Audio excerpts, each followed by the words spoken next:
Having just celebrated International Women's Day, it's a good time to remember it's no longer exclusively a man's world at the top in Hollywood.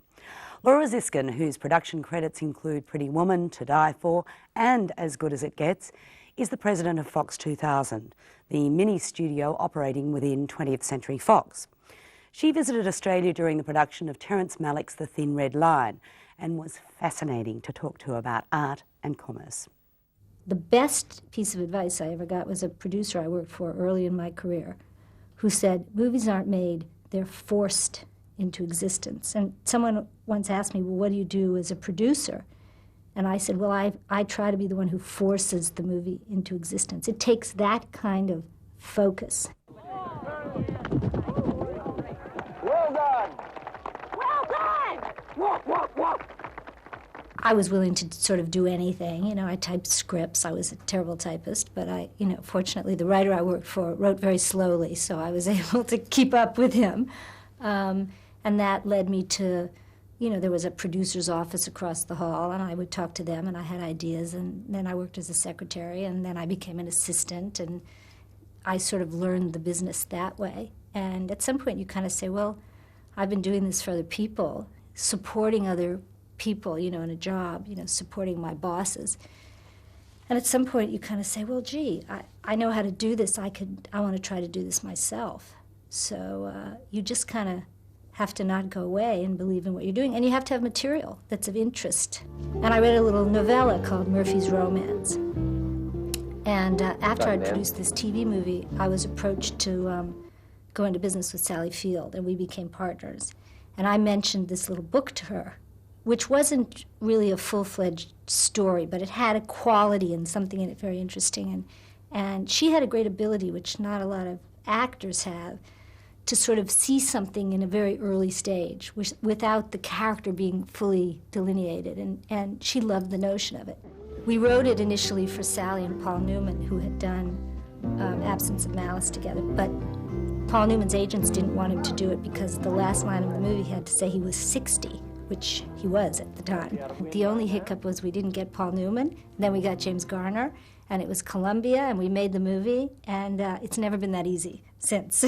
Everything else has been really hard compared to that, but it was a terrific experience. Mr. Grant, I am the woman you are looking for. My name is Suzanne Stone Moretto, but I plan to use Suzanne Stone as my professional name. On To Die For, we had Meg Ryan. We were ready to do the movie with Meg, and very excited about it, and I love Meg, and, would have happily made the movie with her. And for a variety of reasons, it didn't come to pass, and she went away. And Nicole Kidman, whom I adore, knew in her head that she was born to play this role, and sort of came to us. And I would love to tell you how brilliant we were that we knew instantly that she was the perfect choice, but we didn't. I believe that in our fast-moving computer age, it is the medium of television that joins together the global community. And it is the television journalist who serves as messenger, bringing the world into our homes and our homes into the world. The moment of greatest exhilaration in your career? It's not one moment. It's a moment that kind of repeats itself. You're on the set, and you look around. It happens on every movie, and you never sort of know when. Kind of creeps up on you. And you look around and you think, all these people are here because I had this idea. I was sitting, What About Bob, which was an idea that we hatched in our living room, I read No Way Out when I read this script that had been around and nobody wanted to make it, and I thought, I have to make this movie. I love this movie, Marker, background, action!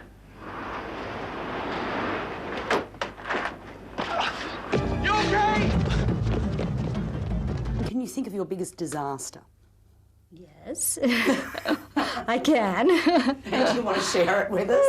I don't know. Well, disaster, it's very interesting. Probably the movie of which I am the most proud, or the movie that was at least the most stimulating for me to make, was a movie called Hero, which I did with Dustin Hoffman and Stephen Frears.